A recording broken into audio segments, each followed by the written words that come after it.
El plan de control es la cuarta herramienta clave dentro de las Core Tools.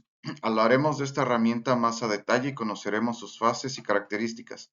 En este documento se detallan las acciones y verificaciones que permiten asegurar que todo el proceso productivo esté alineado con los estándares. Vamos a empezar por entender qué es. En términos simples, el plan de control es una guía que asegura que cada parte de la producción se esté ejecutando de manera correcta y consistente. Es como un mapa que nos indica cómo debemos monitorear y mantener el control de cada etapa. Este plan se desarrolla paso a paso, describiendo las acciones que debemos tomar para asegurar que el producto final cumpla con las especificaciones. Nos permite tener una visión clara de lo que debe hacerse, cómo debe hacerse y cuándo debe hacerse.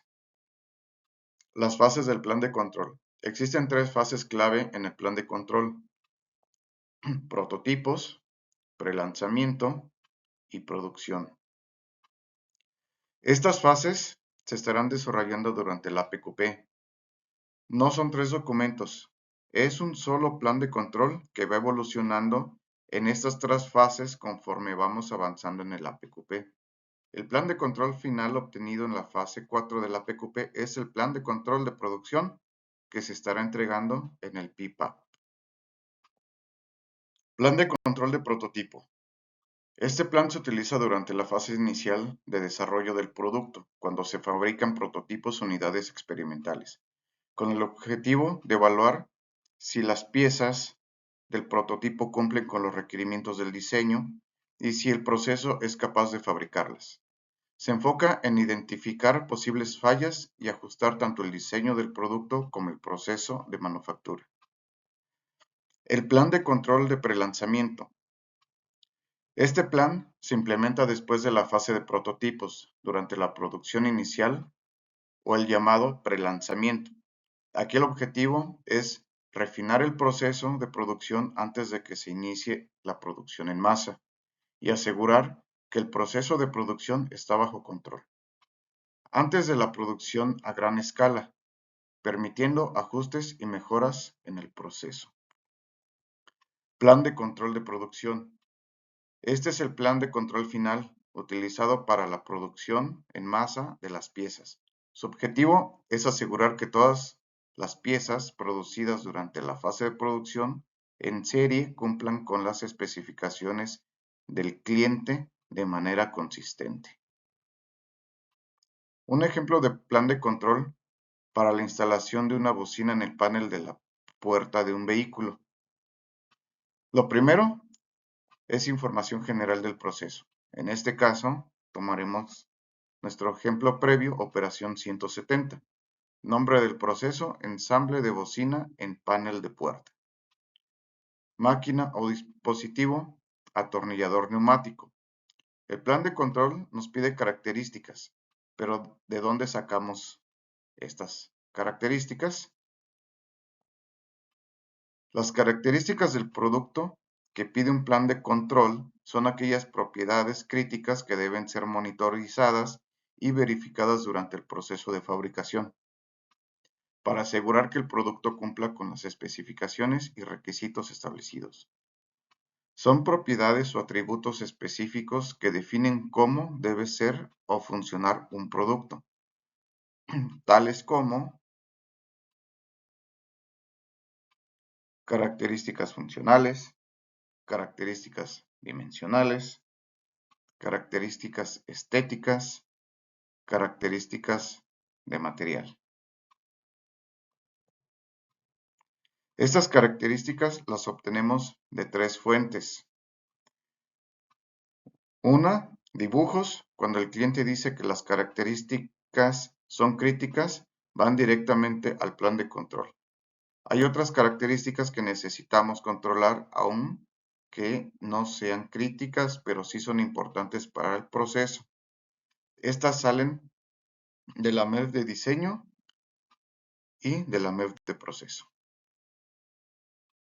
Siguiendo con nuestro ejemplo, tenemos características de producto y de proceso. Las características de producto, como ya vimos, son las propiedades o atributos específicos que definen cómo debe ser o funcionar un producto. En este caso es que la bocina esté fija, que no tenga movimiento o que no esté floja. Pero también tenemos las características de proceso.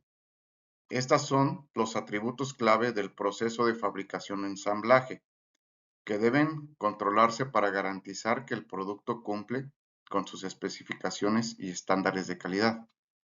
Estos pueden ser parámetros de proceso, secuencias de proceso, equipos y herramientas, condiciones ambientales, entre otros.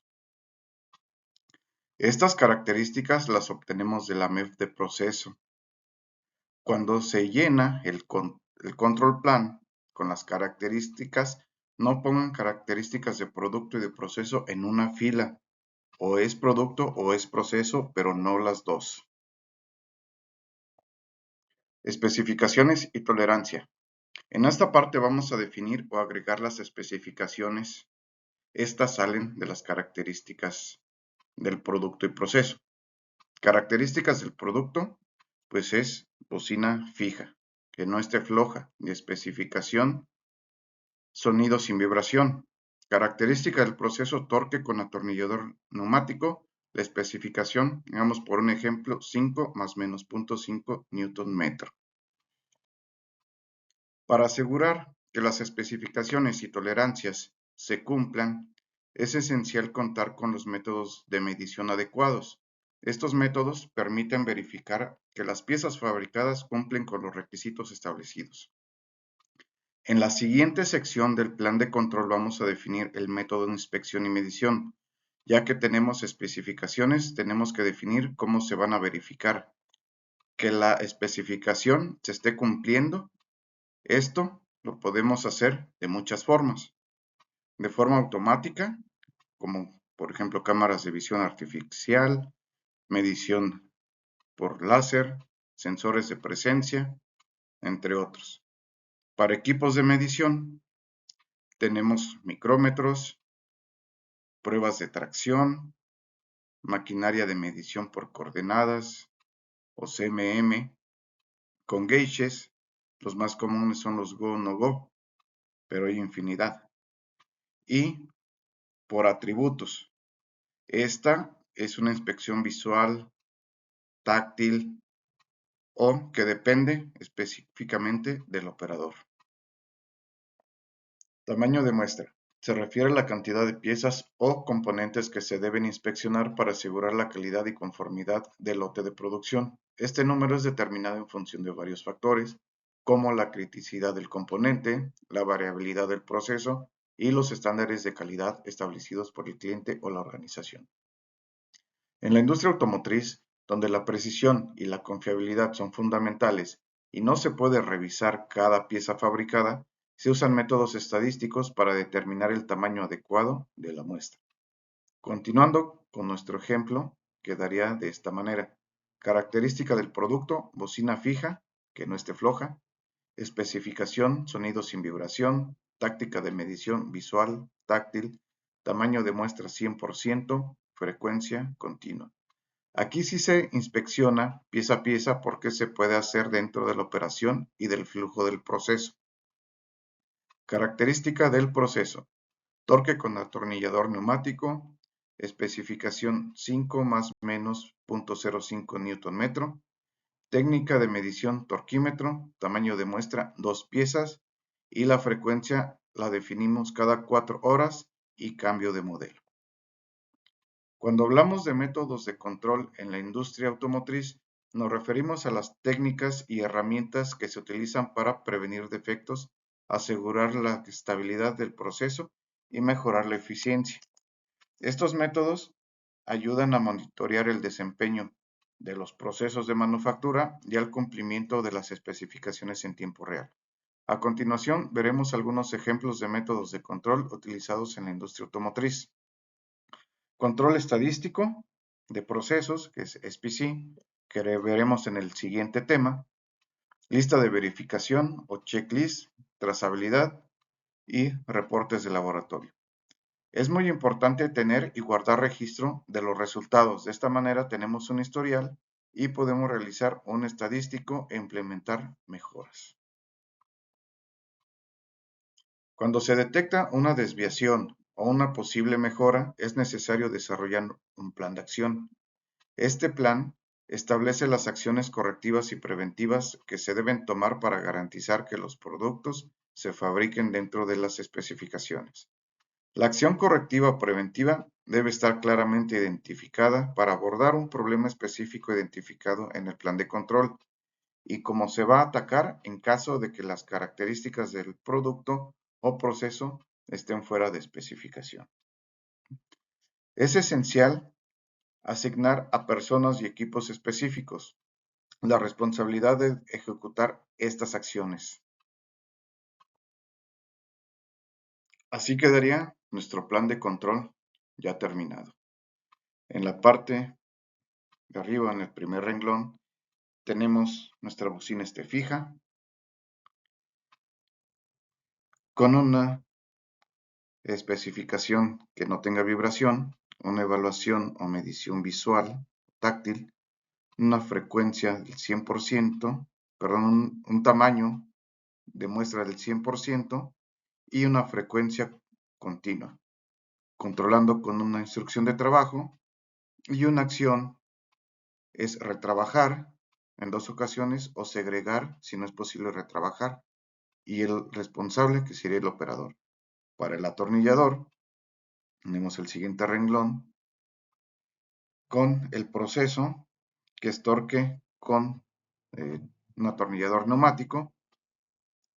La especificación es 5 newtons más menos 0.05 newtons. Un equipo de medición que es un torquímetro.